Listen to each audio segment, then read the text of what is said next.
ముఖ్యమంత్రి వర్యులు శ్రీ నల్లపరెడ్డి ప్రసన్నన్న గారికి, ఇక్కడికి విచ్చేసిన సోదరీమణులకు అందరికీ, పత్రికా విలేకరులకు నా నమస్కారం. ఈ మధ్యకాలంలో డిఎస్సి కూటమి ప్రభుత్వం అన్యాయంగా కొంతమందిని వాళ్ళకి ఉద్యోగాలు ఇచ్చినారు.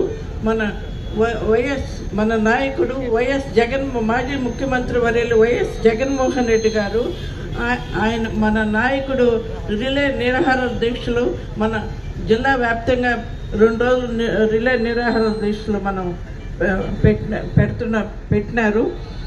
అందుకని కూటమి ప్రభుత్వం ఎగ్జామ్ లేకుండానే వాళ్ళకి స్పోర్ట్స్ కోటాలో అన్యాయంగా ఉద్యోగాలు ఇచ్చినారు. దాన్ని మనం మన నాయకుడి మేరకు మనం వాళ్ళకి ఉద్యోగస్తులకి అందరి డిఎస్సి విద్యార్థులకి అందరికీ మనం సంఘీభావం తెలుపుతున్నాము. వాళ్ళకి మన విద్యాశాఖ మంత్రి లోకేష్ గారు రాజీనామా చేయాలని కోరుకుంటున్నాము.